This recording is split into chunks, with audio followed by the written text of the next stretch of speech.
Mon couple, mon combat. Aujourd'hui, mesdames, installez-vous bien. La question vous est adressée. Alors, vous avez besoin d'une fille de maison, vous demandez qu'on vous la ramène et puis on vous envoie quelqu'un qui travaille.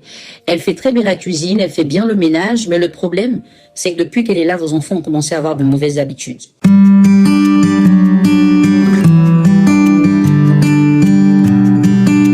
Parce qu'elle leur parle de façon très vulgaire, très agressive, et à cause de sa présence, vos enfants ont commencé à développer de mauvais comportements. Ça vous pose réellement un problème. Au départ, vous faites quoi? Vous attirez son attention.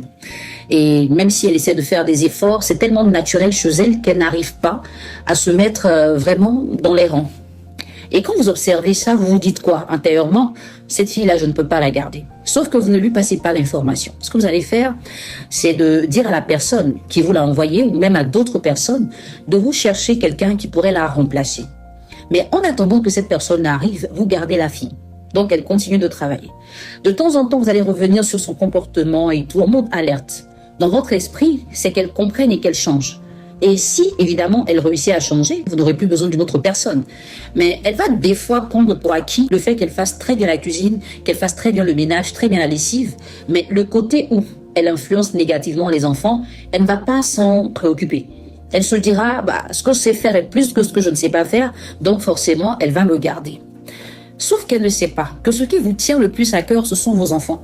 Ce ne sont pas vos assiettes, ce ne sont pas vos vêtements, encore moins la nourriture. Mais parce que la nourriture, vous pouvez l'acheter en ligne. Vous n'avez qu'à contacter les délices de MJ et vous fera un bon repas, fait maison, vraiment, avec tout ce qu'il faut. Les gens qui ont déjà mangé savent et ceux qui n'ont pas encore mangé peuvent commander à partir de lundi. N'est-ce pas les délices de MJ? Par la suite, si c'est pour faire le ménage, il y a tellement de personnes en plus. Il y a aussi des machines à laver et tout, donc vous n'avez pas vraiment besoin de ça. Ce qui vous importe plus que tout, ce sont vos enfants, c'est leur éducation.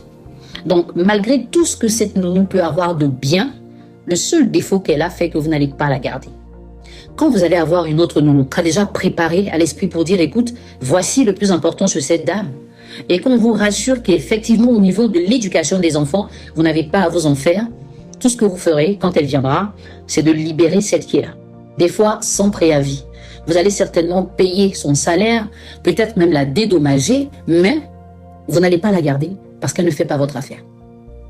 Quand vous êtes dans cette posture, vous estimez que vous avez fait le bon choix. C'est pour vos enfants que vous l'avez fait.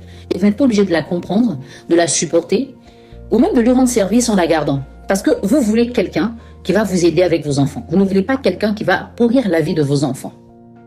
C'est pareil dans votre relation. Un homme pourrait se séparer de vous, malgré tout ce que vous représentez en termes de qualité, si vous ne respectez pas son critère principal. Je ne sais pas lequel. Quand vous vous interrogez des fois pour savoir pourquoi est-ce qu'il m'a quitté, vous êtes tellement dans les pleurs et dans les accusations que vous n'arrivez pas à comprendre que tout comme la nounou n'était pas bonne pour vos enfants, il y a quelque chose de principal qu'ils recherchaient chez vous qui n'avait pas. Pour certaines, il y a eu des alertes.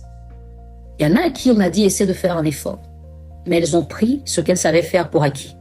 En général, je suis bonne au lit, je suis sexy, je suis belle, je suis intelligente, mais et le caractère? Ce caractère-là, tu vas le transmettre à tes enfants par l'éducation que tu vas leur donner. Et si l'homme tient réellement à ses enfants, il pourrait ne pas te garder même s'il t'aime. Voici l'une des raisons pour lesquelles une relation qui était bien partie va s'arrêter sans que tu saches vraiment pourquoi, mais c'est vraiment ça. Sauf que des fois, tu diras non, c'est un faux problème. Ce n'est pas un faux problème. Si ton couple est ton combat, essaie de connaître les réels critères et les vraies attentes de ton partenaire. Et même si ces attentes ne sont pas les tiennes, tu n'es pas un baromètre. Chacun sait ce qu'il recherche. Le problème, c'est que quand on est en couple, on a envie de travestir l'autre. On veut que la personne pense comme nous, qu'elle fasse comme nous, elle fasse ce qu'on veut.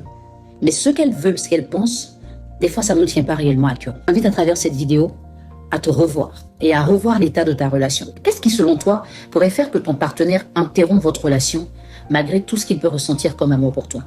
Si tu le sais, commence à travailler sur ça. Ça va réellement te faire du bien.